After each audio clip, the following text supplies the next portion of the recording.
Siapakah Hamas yang sering menyerang Israel? Apakah Hamas mewakili seluruh rakyat Palestina? Mari kita simak artikel Siapa Hamas di Palestina, karya Ken Setiawan, hanya di kanal 2045 TV. Jangan lupa subscribe dan klik tombol notifikasinya.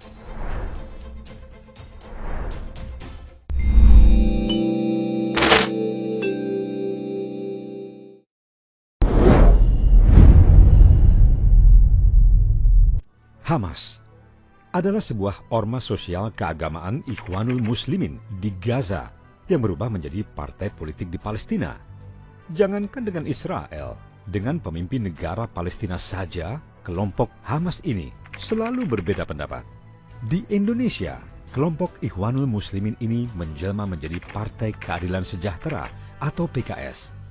Sudah tahu kan, seperti apa sepak terjang PKS di Indonesia? Mereka adalah kelompok oposisi yang paling sering nyinyir terhadap pemerintah.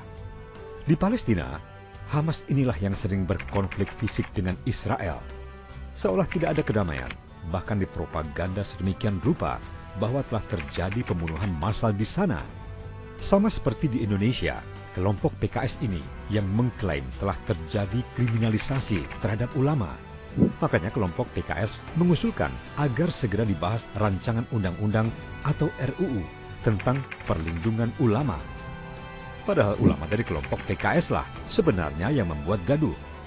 Kelompok PKS ini juga di Indonesia yang paling getol mengkampanyekan dukungan terhadap kelompok Hamas di Palestina. Bahkan dalam aksi demo pun mereka mencetak bendera dan kaos Hamas.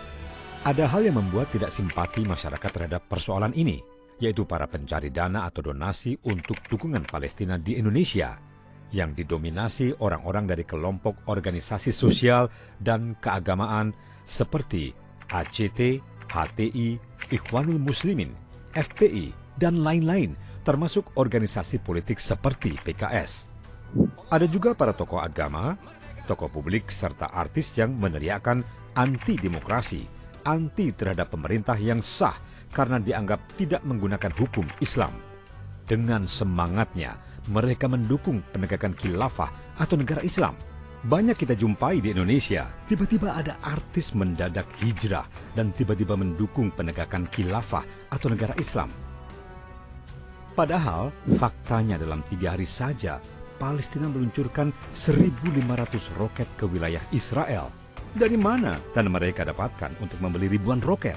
Khawatirnya, penggalangan donasi untuk kelompok Hamas di Palestina justru digunakan untuk pembelian senjata yang justru akan memperburuk situasi, bukan digunakan untuk bantuan sosial. Berkaca seperti kasus di Suriah yang kini hancur. Ditambah lagi, dengan seiring semakin banyaknya negara Arab yang berdamai dengan Israel saat warga Palestina terpecah secara politik, serta karena masalah ini tidak jadi agenda utama pemimpin Israel, sulit melihat bagaimana upaya menuju perdamaian dapat dibuat oleh kedua negara. Bagi kelompok Ikhwanul Muslimin, mereka berkeyakinan tidak dapat menjalankan ajaran agama dengan kafah kalau tidak berkuasa atau punya kekuasaan. Jadi mereka akan berjuang totalitas agar dapat berkuasa penuh, termasuk Ikhwanul Muslimin di Indonesia yang telah berubah menjadi PKS, tidak akan bisa terima siapapun yang berkuasa kecuali kelompoknya.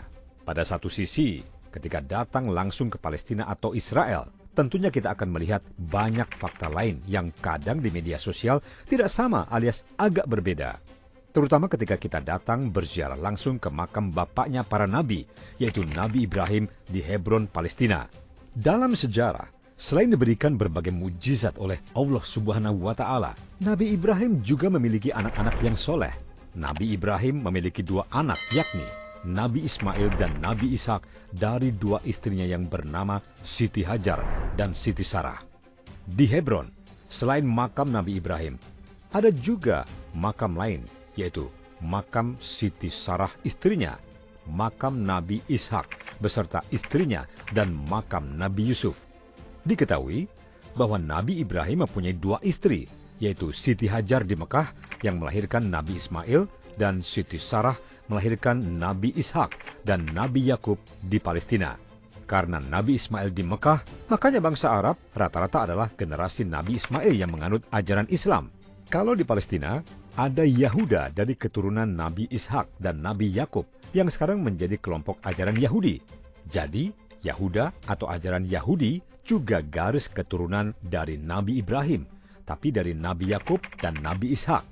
Dari keturunan Nabi Ishak dan Nabi Yakub yang memeluk ajaran selain Yahudi hanya Nabi Yusuf dan Benjamin.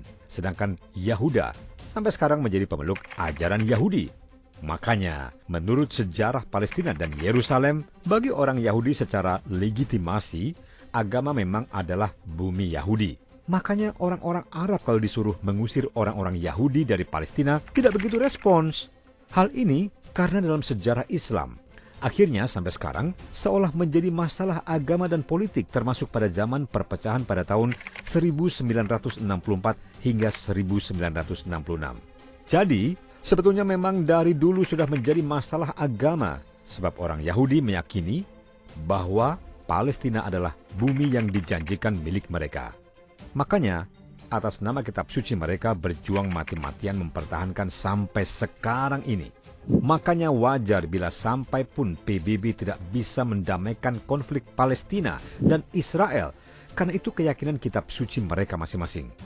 Orang Yahudi yang hidupnya di luar negara Israel, seperti di Irlandia, Inggris, dan Amerika, itu orang kaya-kaya. Tapi mereka lebih senang tinggal di negara Israel karena dianggap bumi suci walaupun tidak pernah damai. Makanya, PBB menawarkan supaya Yerusalem menjadi kota bersama, kota internasional.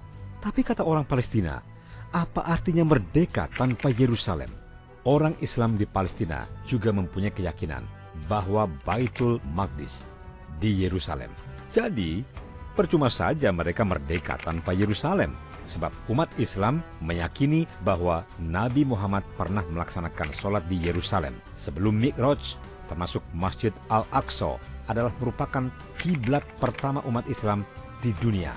Sedangkan berdasarkan keyakinan bagi umat Yahudi, Yerusalem itu adalah milik kakek nenek mereka. Jadi sebenarnya kalau melihat lebih dalam bahwa orang Islam dan orang Yahudi itu sebenarnya bersaudara. Jadi kalau ada saudara-saudara sekakek atau senenek, kalau tidak akur dan tidak cocok, ya wajar. Sekarang aja banyak yang begitu. Jadi itu sunnatullah. Lucunya adalah persoalan Palestina dan Israel digoreng sedemikian rupa dengan menyudutkan salah satu pihak demi provokasi untuk kepentingan tertentu. Misalnya, untuk donasi atau penggalangan dana yang tidak jelas penyalurannya, mengais suka di atas duka dan penderitaan. Padahal di Palestina itu juga ada umat dari agama lain seperti Nasrani dan Yahudi. Termasuk juga Partai Komunis juga tumbuh besar di sana. Oleh karena itu, menyangkut konflik Palestina ini, kita seharusnya mendukung dan satu barisan dengan mereka-mereka yang mengupayakan perdamaian dan bukan ikut-ikutan menyulut konflik berkepanjangan. Semakin panjang konflik, semakin menderita rakyat dan anak-anak Palestina.